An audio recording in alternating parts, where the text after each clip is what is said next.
welcome to the Lamborghini Huracan. It is the start of a new week. I spent the last few days with Williams Martini Racing, enjoying the company of Felipe Massa and Valtteri Bottas. We did drifting, and I also did a Facebook Live session with those guys. So if you didn't see it, be sure to go on to the Martini Facebook page and check that out. But today is another exciting chapter in my visit to Italy. Clearly, we've managed to get hold of a Lamborghini Huracan, and our first port of call is the Martini factory. And then afterwards, we're going to head up into the mountains for a blast around in this car to find out what it's all about. So, let's talk more driving.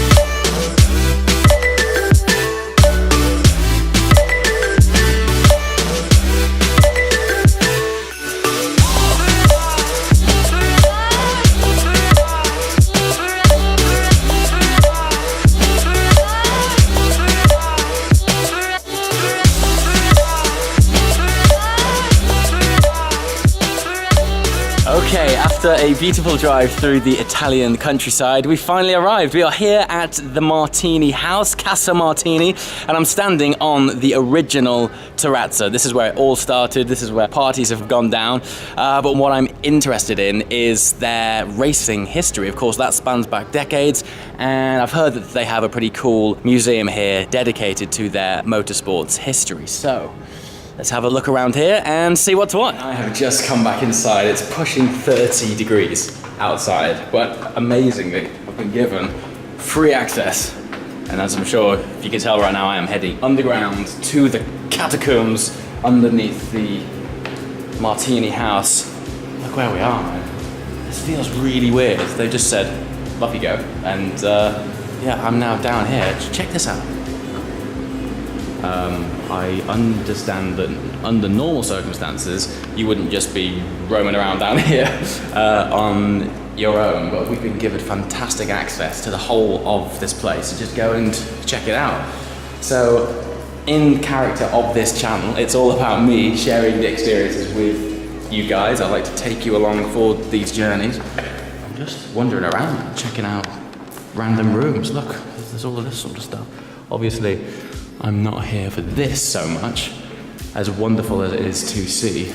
Apparently, somewhere around here is the motorsports room, which feels like such a juxtaposition of interest next to all of these old barrels and things like this. I mean, what is going on in here? Like, interesting ingredients for the vermouth. But it's amazing to be down here because it's really cool and outside is super hot. Okay, here we are. We've entered the realms of something interesting, and look at that. That, I believe, is the front of a barrel that has now been turned into a door. That whole thing actually opens, and you can walk through that into this area here, which I believe later on I'm going to get my chance to make my own vermouth. But I think the museum is in there, so let's go check it out.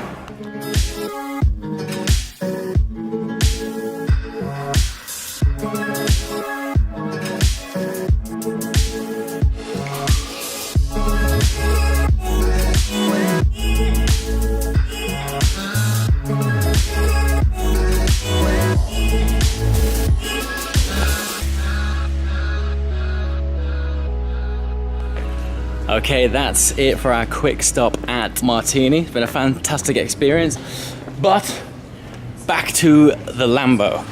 We're now gonna jump in this car and wind our way up some beautiful Italian country roads to a Michelin star restaurant. I'm not sure how long it'll take, but from the pictures I've seen, it's gonna be stunning, and I can't wait to actually get the Lambo in a territory where I can explore it, like, properly, rather than driving along motorways, which we did all the way here. So, without further ado, back to the Italian Stallion, and let's hit the road.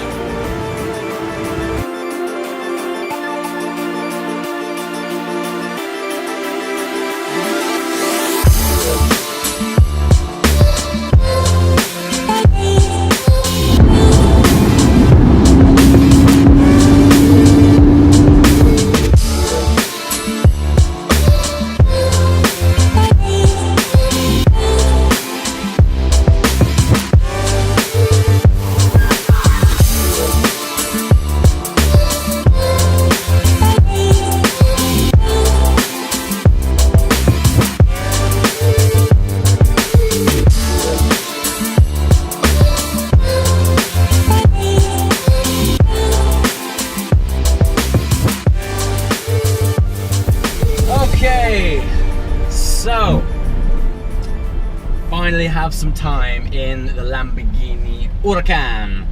Now, my thoughts on this is I don't know how much more Italian it could possibly be. I am somewhere absolutely stunning.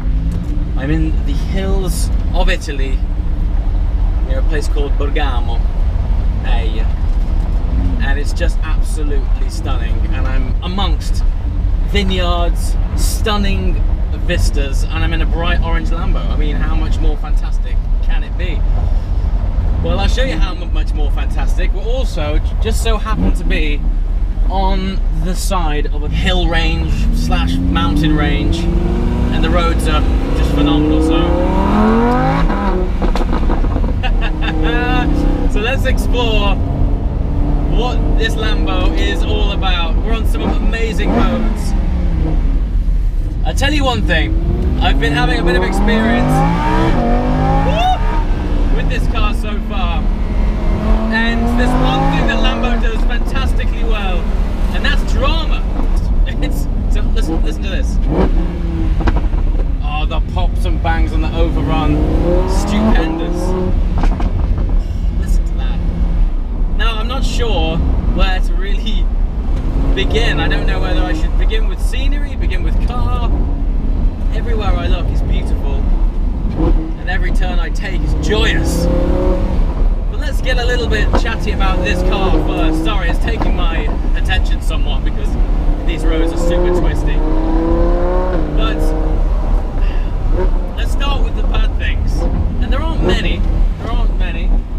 But my first criticism with the car is it understeers a lot. I mean, we are on sticky, dry roads. It's 30 degrees still here. And on some of these tighter hairpins, this front end does wash out quite badly, actually. Now, I'm not sure if that's because some of these are slow and lock to lock. And of course, with this thing being four-wheel drive, those front wheels are always turning. But right now, not necessarily for the right reasons. They're sort of pulling me through the corner. That exhaust makes up for it. Now here's something else. Lambos of old, well, when I say old, LP560s, Lambos of that era, obviously had the old school single clutch gearbox. I'm just gonna put up these windows. Yeah, older Lambos, LP560, and let's face it, even the Aventador has that shoddy single clutch gearbox, and it's fine for a while, and it adds a bit of drama because when you shift, it's like someone's hit you in the back of the head with a shovel. Boom! Yeah, just like that. But after a while, you want that finesse that comes of a dual clutch gearbox.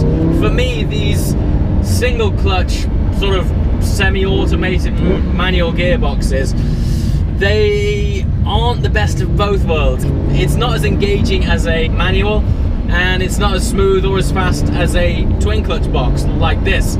This car, this gearbox is fantastic.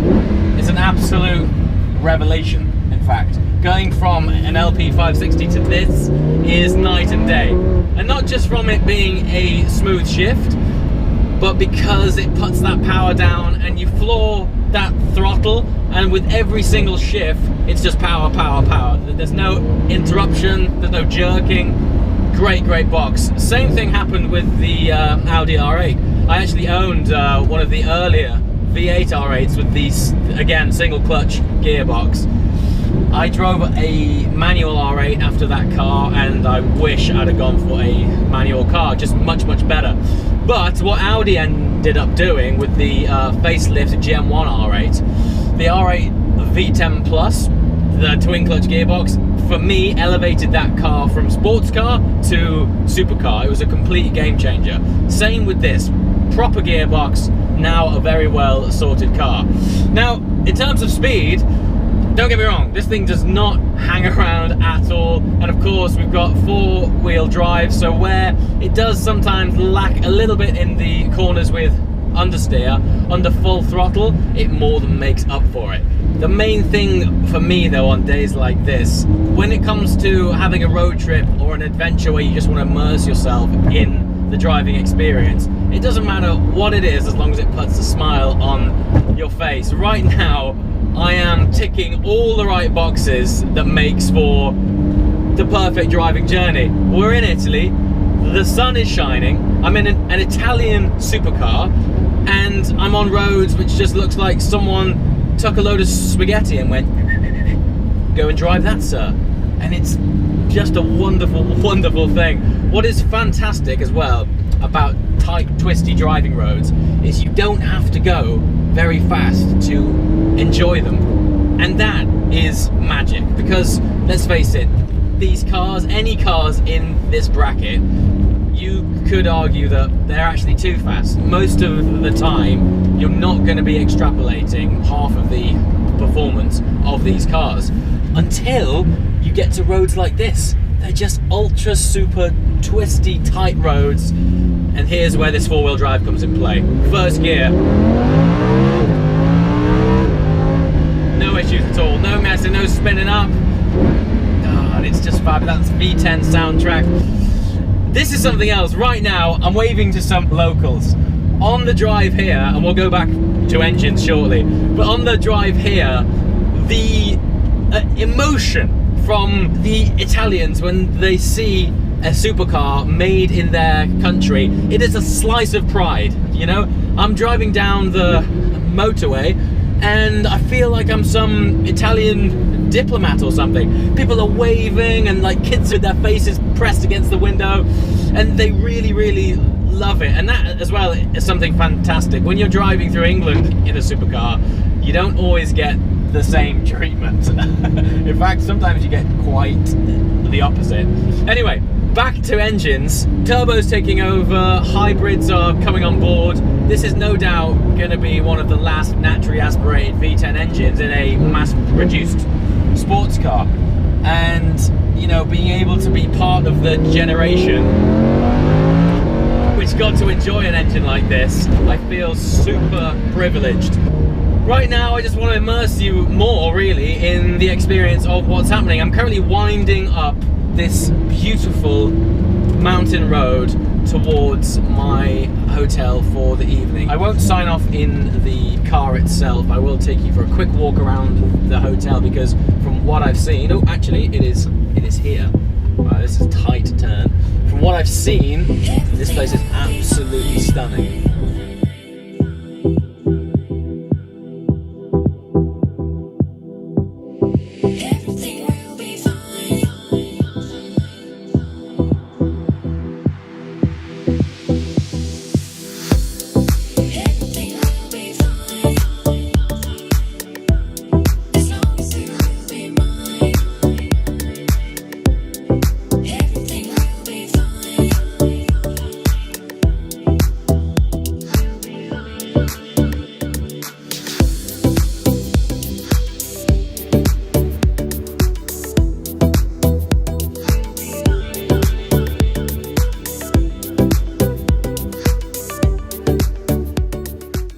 All right, and that is it. That is a quick look at the San Maurizio Hotel. As you can see, the views here are absolutely unbelievable. I felt an obligation to show you before I signed off properly. But as always, guys, thank you so much for watching. And if you like what you've seen over the last few days, please subscribe to Mr. JWW because there's a lot more where that came from. See you next time, guys. Ciao.